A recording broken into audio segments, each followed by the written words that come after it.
Hello my friends and welcome back. Thank you very much for being with me again today. I used to make this kind of videos every day, and that is an update of the Ukrainian front. But I stopped doing that because the sources that I've been using, one of them was one source was a slacker source. That is the Russian side, which was Sputnik. So I used to get my information from one side, which was the Ukrainian side, which is either Ukrainska Pravda or Ukrinform or Kiev Independent, and the other one was Sputnik. Sputnik has that little map with all those bullets over there, different colors, having different meanings, and the Russians were not updating their war updates. So I said, well, I'm not going to just use the Ukrainian side because it's unfair. Let them, instead of having only one side lie, I like to have both sides lie. So, give them both the opportunity to tell us how fantastic both are. So now I have that. I have Ukrainska Pravda giving us the narrative, and we have the Russians giving us the bullets and all that. Let me show you how that works. I haven't done this for about, I think, a month and so, because the Russians, as I said, instead of having, let's say, the 26th, they have the 23rd. Well, I'm not going to discuss what happened on the 23rd, and the Ukrainians telling us what happens today.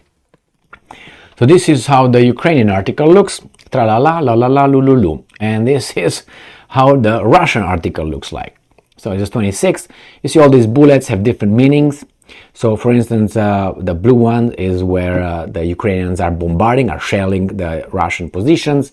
The black bullets are the ones where the infantry meets, so face to face. Then you have the red bullets, is there where Russians are shelling the Ukrainian positions, and you have the yellow things here is usually where the Russians are downing a drone or an aircraft or something coming from Ukraine. They downed their air defense systems. So let's start with the narrative here. We start with the Ukrainians, and we're going to jump from one another because these guys, the Ukrainians, they start discussing first like the whole thing, like a general view, a general update, and then they start saying, hey, what happened in this area? And they say Chernihiv, Sumy, nothing, Kharkiv, and they go down and discuss it until they end right here. So whenever the Ukrainians are going to discuss the, let's say, northeast side, I'm going to go and come back here and say, okay, this is what happened. The Ukrainians are shelling these positions, and if I push on this one, they're going to give us a little bit of an summary of according to Russians. So let's say I'm going the red one, they give us another piece of information. So let's go back to the overview coming from the Ukrainians. This is the June 26th update, 2023. During the day, the title first is very interesting. Russians carry out offensives on 4 fronts. This comes from the Ukrainians. So probably that was not on 4 fronts, it was more than 4 fronts. And the offensive, if they bother to mention it, as I always say, multiply it by 3.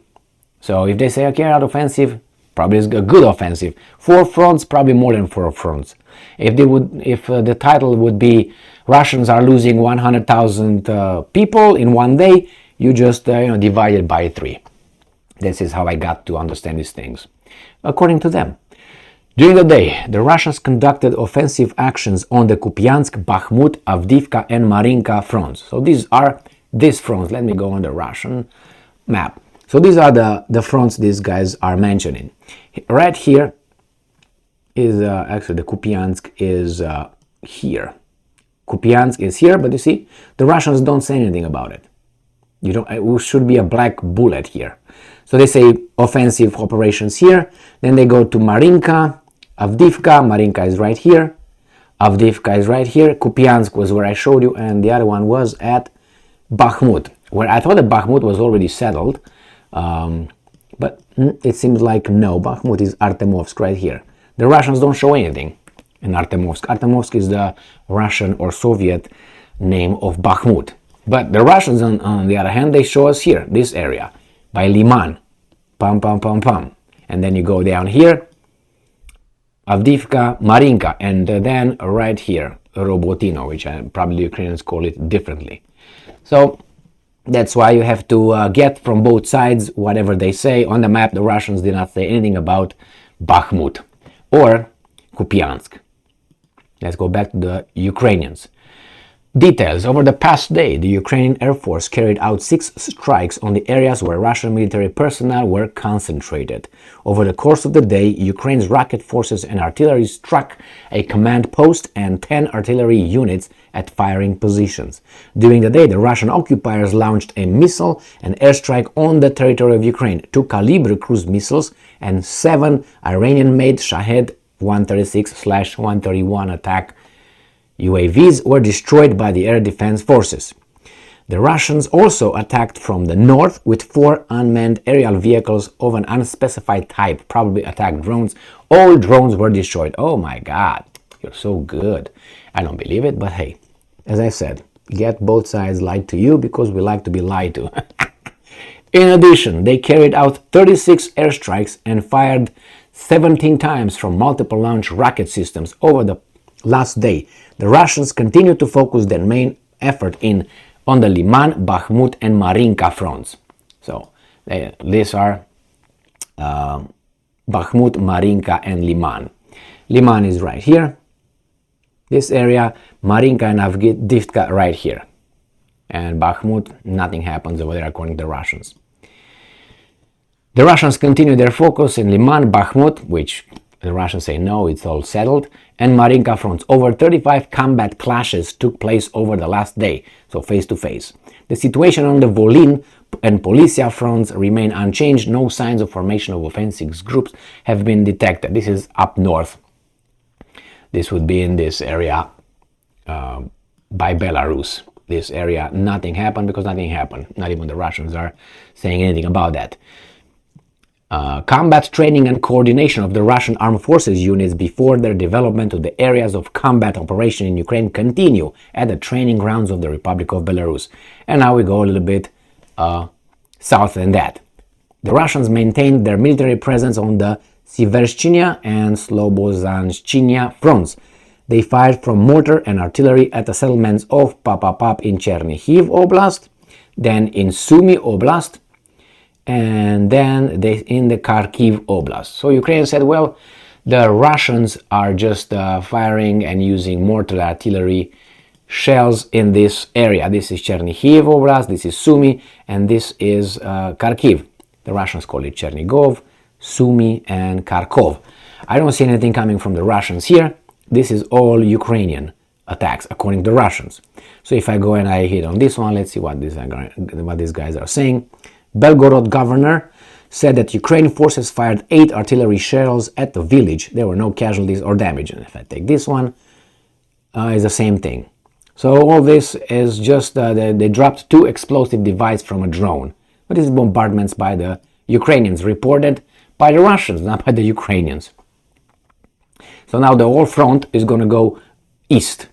So this is like northeast of Ukraine. Now it's going to go east. They're going to discuss this part here. On the Kupiansk. Kupiansk is, as I showed you, right here. Kupiansk. Make it like this. And Kupiansk is right here.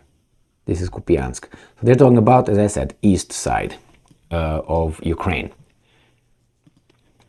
On the Kupiansk front, the Russians conducted unsuccessful offensive actions in the directions of settlements, and in Kharkiv Oblast came under artillery and mortar fire.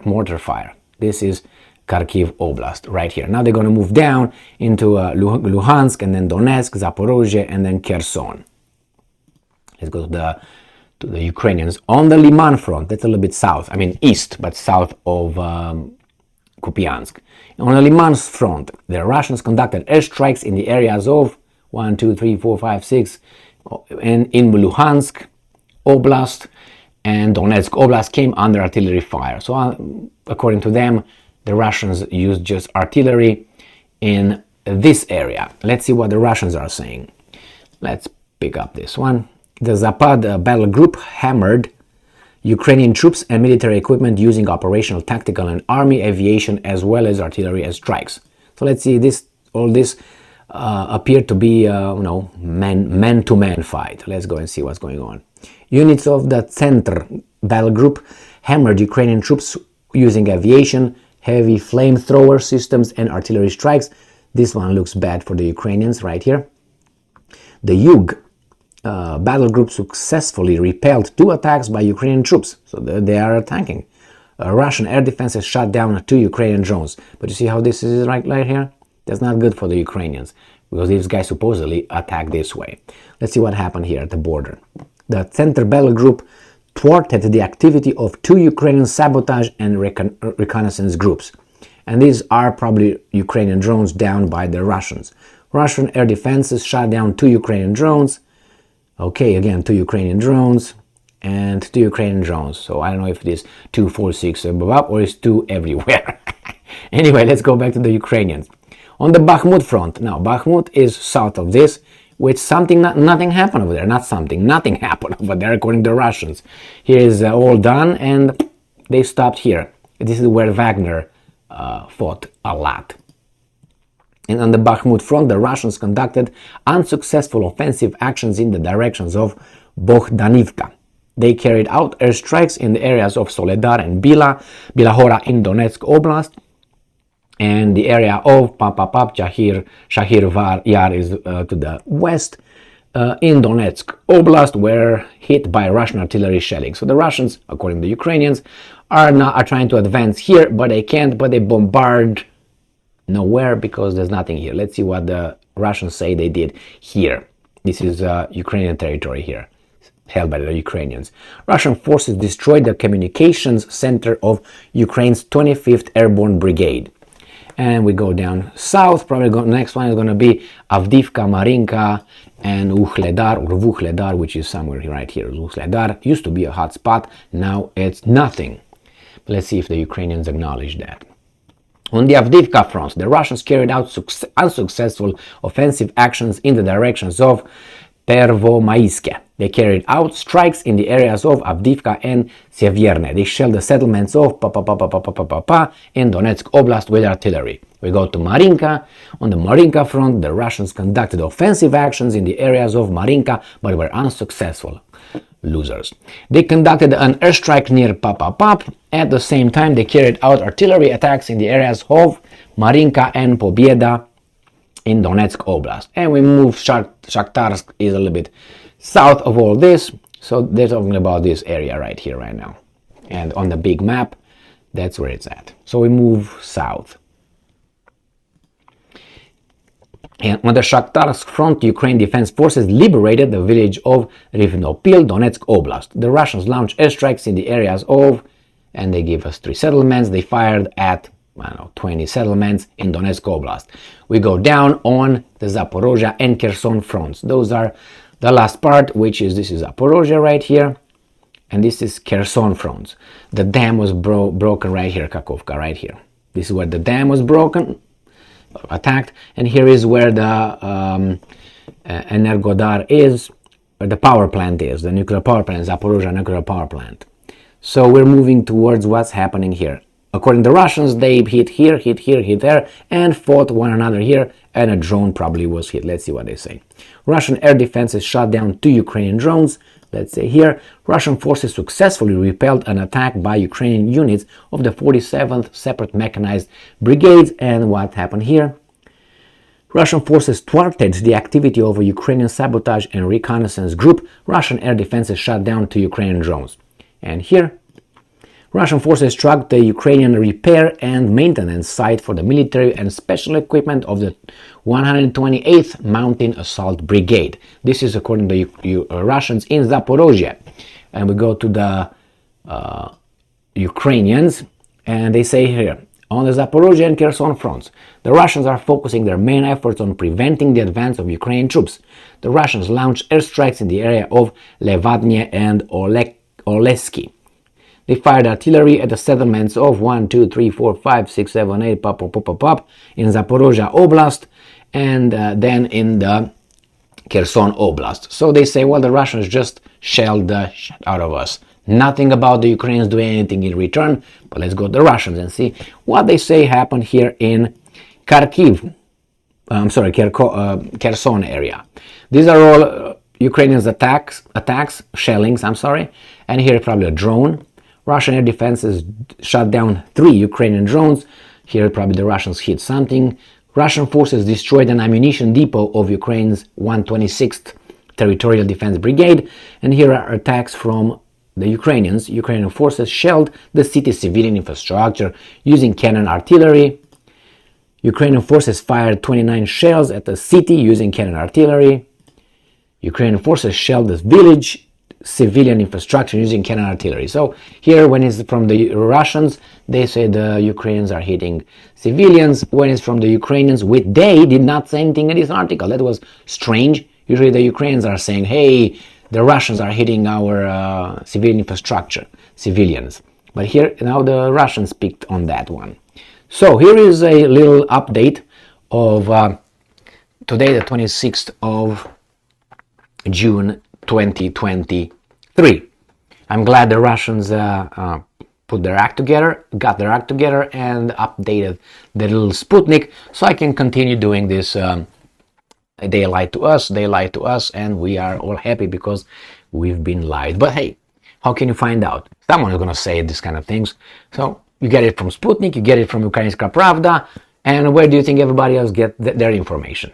From other weasels that say this and that. How do you know? If you're not right there in the field, you have to rely on other people's reporting, and that's what I do here. I don't like. If I were about to speak about micro war, would be here, I don't know, 3 hours. I like the macro. I like to see if anything changes on the big scale. See the dynamics of the whole fight. Thank you very much for being with me again today. Stay strong, stay smart, look for the truth, and be just.